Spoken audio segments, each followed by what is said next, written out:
exatamente.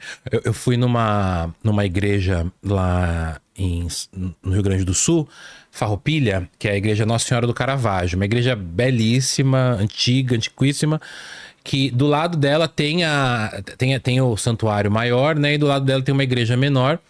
E lá tem o Memorial do Exorcismo. Então a gente tem um Memorial do Exorcismo brasileiro, que a gente pode visitar. E quando eu fui visitar o Rio Grande do Sul pra ver algumas lendas que tem por lá. E aí meus seguidores começaram, vai visitar o Memorial do Exorcismo que fica lá em Farroupilha. E aí aluguei um carro, consegui chegar lá. E assim, acho que até mandei foto pra vocês. É uma sala. Não é uma sala tão grande. E tem bem aquela cena de Invocação do Mal. Não sei se vocês lembram na Invocação do Mal 2, que tem uma parede com vários crucifixos. Porque, como o padre falou, o demônio não gosta, principalmente do crucifixo. E ele não gosta do crucifixo porque é a memória de Jesus vencendo a morte, né? Porque foi na cruz que Jesus derrotou o mal, o pecado e a morte. E aí eles fizeram, uma parede, essa parede aí, ó. Eles fizeram uma parede cheia de crucifixos, que também é igual no filme. São crucifixos que estiveram no local, dentro de quarto, dentro de sala, onde as pessoas foram exorcizadas. E a história dessa igreja é bem curiosa, porque a igreja menor que existia na época, né? Acho que foi nos anos 40, se eu não me engano. Tinha uma mulher que ela... E é bem essa história, agora eu tô lembrando, é bem essa história de maldição. Tinha uma mulher que ela sofria violência doméstica com o marido, ela apanhava do marido e ela era bem maltratada no casamento. E ela pede o divórcio, né? E o divórcio naquela época, a mulher, né, solteira, era bem mais difícil de ter o divórcio e tal. E ela pede o divórcio, vai até a igreja para pedir anulação do casamento e ela consegue. E aí o marido dela lança para ela uma maldição, fala para ela o seguinte: no dia que você se casar com outro homem, algo vai acontecer com você. E ela nem liga, fala: tá bom, não quero saber, vou me divorciar de você. Conta-se que quando ela se casa novamente nessa igreja, na hora que ela tá de noiva ainda, que ela pisa o primeiro pé pra fora, já casada, ela tem uma incorporação, uma possessão, alguma coisa, que ela começa a se contorcer, começa a falar em outras línguas, né? Pelo que eles me falaram lá no santuário. E aí ela, era o padre Teodoro na época, ele já chama duas freiras e começa a acompanhar essa mulher na vida dela. Então, quer dizer, ela teve um primeiro sinal ali de possível possessão. Esse padre Teodoro começa a acompanhá-la para ver se realmente ela estava possuída. E aí, realmente, ela estava possuída, segundo o que eles contam da história. E dentro dessa sala onde foi construído o Memorial do Exorcismo, é onde onde o demônio sai dela. Sim. E eles têm uma história lá muito imagética, assim, que eu gostei muito de conhecer, porque essa sala tinha uma janela, tem até hoje uma janela com ferros, sabe, esses gradis de ferro mesmo. E eles contam que o demônio sai pela janela e para provar que ele estava possuindo aquela mulher, ele entorta os ferros da janela. E os ferros estão retorcidos até hoje. Entorta não, ele retorce, que é mais difícil. Você pode entortar o ferro e tentar puxar. Dependendo do ferro, você consegue. Agora, retorcer, você tem que ter uma força absurda. E quando eu fui lá, teve um padre que recebeu a gente, eu não vou lembrar o nome dele, mas tem vídeo no meu canal disso. E ele conta essa história. Ele fala que a igreja realmente atestou que ela foi possuída. E onde aconteceu o ritual de exorcismo, eles colocaram uma cruz no chão nessa sala. E agora a sala inteira é cravejada com cravejada não, né? Tem vários crucifixos colocados dispostos nessa sala. E aí o que é interessante é que conta-se que na hora que ela consegue tirar o demônio, o padre consegue tirar o demônio da mulher, o exorcismo demorou 8 horas, pelo que eles contam. Lá tem os livros em latim e em português, porque naquela época era feito em latim. E aí, com o passar do tempo, eles também colocaram um do ladinho ali em português, para você poder entender o que o latim, o ritual de exorcismo em latim estava falando, para você entender em português.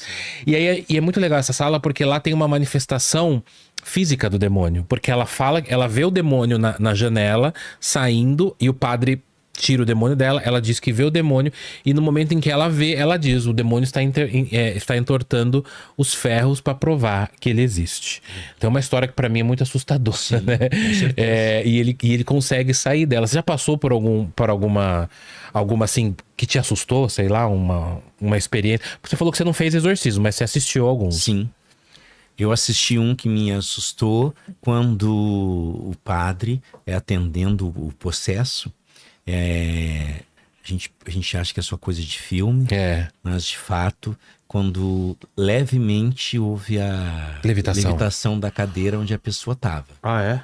No Invocação do Mal tem isso? Tem isso. Porque isso é uma ação extraordinária que não acontece só pela ação do demônio. A gente vê tantos santos que em momentos de êxito, de êxtase, levitavam, né? Então, essa realidade. Por que a levitação como ação extraordinária do demônio? Porque ele não cria nada, mas ele copia e inventa tudo aquilo que o Criador faz. Então, se os santos levitam, ele também vai... o demônio, para não ficar por baixo, ele também inventa de fazer coisas similares ao bem, mas só que pro mal, né? Mas nesse caso você viu, então? Sim. Levitar. Não, Imagine, como é que isso aí assusta, por quê? Não, Porque não é algo natural. Não é natural. Não. Esse de levitação no exorcismo, igual o senhor falou, né? Tem muito no filme, que mostra em alguns filmes, mas pelo que eu já vi em relatos reais de levitação, e agora você está confirmando, em relatos reais de rituais de exorcismo, tem levitação também. Sim. Por exemplo, no próprio Exorcista de 73, ela levita na cama, né? E ela tá em formato de cruz, a Regan. Então, nesse caso que o senhor viu, levitou a cadeira levitou com o possesso em cima. Sim. Pelo amor de Deus. Mas eu acho que foi o mais que eu vi assim. Mas foi muito. Mas deu medo. Pelo amor de Deus. Porque é algo que foge da nossa compreensão humana, né? Você falou de vomitar, você já viu saindo alguma coisa da boca também?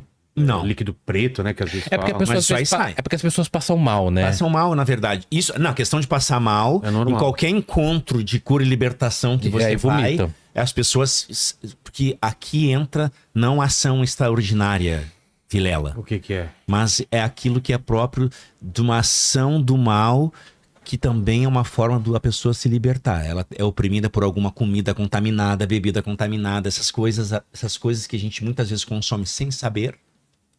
E no momento de oração, Deus quer libertar, faz com que isso venha pra fora. Né? Então, você sabe que eu me lembro de uma participante do grupo de jovens, padre, que ela contou, você falou de Cosme e Damião hoje, e ela falou que ela comeu um dia...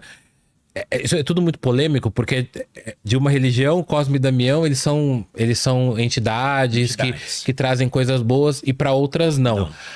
Porque o Cosme e Damião, na religião católica, eles também são santos, não são? São dois santos, né? São dois santos, eles eram médicos, né? Isso. Só que fora da religião católica tem a questão da festa dos herês, que eles dão os docinhos. Sim, docinho. E essa menina contava que ela, quando tinha 7 anos, comeu um saquinho desses, fora da religião católica. E ela dizia que isso foi fazendo muito mal pra vida dela. A mãe dela falou isso é um testemunho que ela contava, que ela também sofria com essas... de ver coisas e de ouvir coisas, ouvir gente falando, ver gente atrás da porta e tudo mais. Aí ela conta que um dia ela foi num padre exorcista, e no que o padre foi dar a bênção do exorcismo pra ela, acompanhando essa menina me contando, ela vomita esses doces, isso ela já era adolescente, com uns 15 anos, mas ela vomita doces que ela teria comido lá atrás, com 7 anos. Exato. Pode acontecer. E aí eu fiquei chocado, que eu lembro assim, né? Eu falei, meu Deus, essa é uma história que essa menina me contou. E ela falou ela falou assim, Daniel, eu vomitei os doces que eu comi quando eu tinha 7 anos. Aquilo foi uma coisa muito sobrenatural, assim. Então isso pode acontecer. Pode acontecer. E de modo especial, nem necessariamente em exorcismo, mas em encontros de cura e libertação, que você vai trabalhar pedindo a libertação dessas realidades espirituais. Pode acontecer até mesmo em encontros. Essa questão do vômito, de colocar para fora aquilo que também materialmente nos oprime, né? Mas materialmente oprime no espiritual também, no espiritual né? também.